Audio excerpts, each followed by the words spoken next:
Not my words. They said that Jamaica is a success story. That Jamaica is the example of how a country should run its economy. The economy is doing fairly well. It is not a budget for the people. So the cost of living are bite the people and the taxes are suck out them blood. Because the economy is stable. Everyone, now it is not a very strange thing. Now the Prime Minister Andrew Holness claims that Jamaica is one of the finest doing countries in the world economically, and according to him, he believes that Jamaicans are the most happiest people in the world because the government has done extremely well to counterattack and countercheck those atrocities, the problems that were left behind by the previous regimes.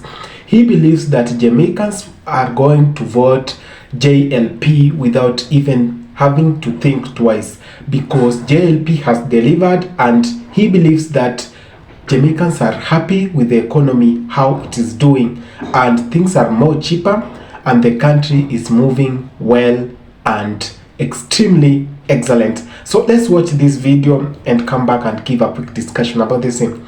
Thank you. It is not prioritizing the change that we need to see. It is not a budget for the people. So the cost of living are bite the people and the taxes are suck out them blood.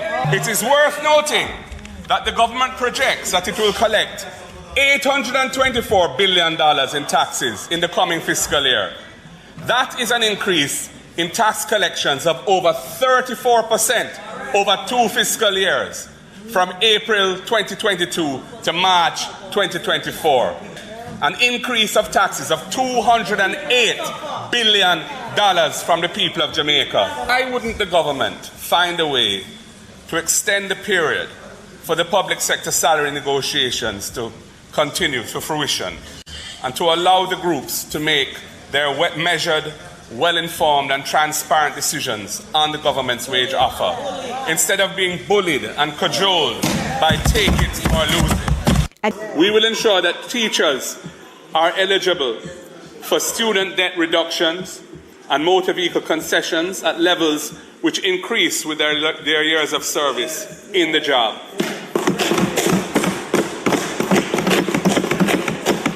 We will ensure that teachers benefit from an enhanced access to NHT loans and priority in allocating houses in NHT finance schemes. And we will also negotiate a package deal to provide our teachers with free internet service as a tool of their trade. This PNP government will complete any outstanding infrastructure and land titling in those communities where the work was started but has not been finished for many years. We will adopt a policy of proactively bringing infrastructure and land titling services to informal settlements with reasonable and affordable terms of cost reimbursement, backed up by support from state agencies such as the National Housing Trust and others to provide financing. When budget is being read, everybody nervous, every businessman nervous. You don't have to worry about that. Because the people dying in the Mandeville hospital. We have to go there in December and we have to take my brother-in-law from the hospital and ship him to America. If it isn't America, what happened to the poor people who can't buy a ticket to come to America when they are sick? Mr. Health Minister, time for you go. And I beg South Central Elizabeth people, stand up for the right. We now sell out the land. We now sell out the land. People want to touch land, but they want to offer price. We don't go ahead. Have a message to those employers in the BPO sector, and indeed any other sector. The law gives each employee in Jamaica 3 hours off work on election day to go and vote, plus another hour for lunch. 3 plus 1. And if you try to deny your employees of those basic rights, you'll be violating the law. And if the matter goes to court, I expect the court to award exemplary damages against you for having constitutionally infringed the franchise of your workers. So don't play those games. BPO workers, come out and vote on Monday and put your X beside the head for the People's National Party. Yeah. Take off the green and me a green orange. Where camera? Yeah.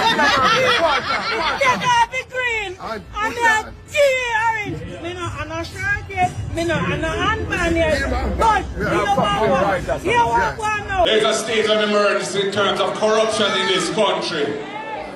6 members of parliament investigated for illicit enrichment. And the party from whence they came will not put their names forward and tell the people who they are. Their leader, who I've called on to name them, instead has put a gag order on his cabinet so that they cannot talk about anything to do with the Integrity Commission. His own annual declarations cannot be certified. That is a state of emergency in governance in this country, and it is time to run them out and restore Jamaica's democracy to decent. When we are in government, Hanover was a peaceful place. Never hear about a problem in Hanover. Since this Labour Party government come in, Hanover has become a different kind of place, and we have to fix the crime and violence problem, not just in Hanover, but all over Jamaica. That is one of the missions of our government, is to set that trend back in the right direction. Murders were 25% lower per annum in each of the 4 years than any of the 8 years since. Brogard, when he's talking about people can sleep with their windows and doors open, that was a lie. And 8 years after that lie, still is a lie. Party have to come back so we can bring different strategies to bear and deal with this crime and violence problem and do our best to make Jamaica safe for each and every one to live workers, warriors, supporters of the People's National Party. Hello, now I know you are all asking yourself questions where all these statistics comes from. Now, it's not me saying these things, it's the Prime Minister of Jamaica, Andrew Holness, who is claiming that however much the PNP might want to destroy or might want to maybe paint a bad picture of the GLP and whatever it has done, it should be remembered that Jamaica was in a bad shape when he came into power, and now he says that Jamaicans are now happy and the whole world is now copying Jamaica of whatever they are doing. Now, he believes that the Jamaican parliament, the Jamaican government is one of the best, and so many people in the world, so many governments, so many countries are looking forward to having a country like Jamaica, a leadership of Jamaica, because it's one of a kind.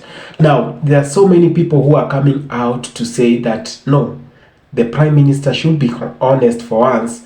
He should stop lying to the people. This country is in a great mess. Nothing is coming to be good because the life is so hard and so many youths are unemployed. The taxes are so high and so many other things. Now, this is what happens, and there has been so many contradictions between whatever the government, between whatever the Prime Minister says and whatever is happening in the country. Now, many people think these are the most hardest economic times Jamaicans are facing, and it's not fair for the Prime Minister to come out and say that the government has delivered, and maybe to some extent it has, but most individuals feel like no, the government needs to do better. The government needs to put more resources, more taxes, more money into infrastructure, into stabilizing the economy so that the high cost of living might be lowered to an extent where a common Jamaican person, a common Jamaican woman, a common Jamaican widow can afford a living in the same country. Now, there is this insecurity that many people, many tourists have been talking about, and people believe that it's high time the Prime Minister prioritized the peace, the security of this country. It is high time the Parliament prioritizes the atrocities, the problems facing the common Jamaicans. It is high time they stop chest thumping and work for the people who elected them. Now, there is a very big problem in most black countries where those people who are elected in power think that they own everything, and the moment they swear themselves, they are sworn into office, they become superiors more than their bosses who elected them.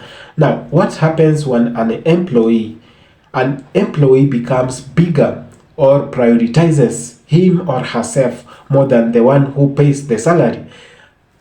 Now, this is whatever happens when that behavior or when that encroachment comes. It's only one thing that is going to happen. Now, he or she will be sacked. And this is whatever happens in most cases when we see those our leaders that we have elected chest thumping themselves, saying how much they have delivered, and in contrary, it's quite the opposite. When you come to facts, it's quite the opposite, because the people are crying on the ground. They have no water, they have no clean water. I mean, the trash is not being collected on time. Insecurity, there is no enough infrastructure, there is no enough to say that you have delivered, and most people are going through a lot. There is high rate of unemployment. Many youths are being educated, but finding employment is another thing. Now, it's not only about Jamaica. It's happening in Kenya. It's happening in the world. It's happening in Africa. Where did we go wrong? Is the leadership of our countries failing us? Now, it's obvious that our presidents or our leaders will come out and say whatever they have done, but sometimes it's not true. They don't even live to the facts. Sometimes they lie because they know no one is going to countercheck the facts about whatever they say. No one is going to keep track of what they say. But the internet never forgets. Now, it's high time our governments prioritize those who employ them. It's high time the government prioritize their bosses and not those who they are with in power. Power comes from people. Power goes back to people. It's the people who have the power. It's Jamaicans who will decide. If you are doing better, you will be given another chance. And if you're not doing better, you will go home. Thank you so much for watching this video. Please subscribe if it's the first time you're coming across the channel. I salute you all. Thank you.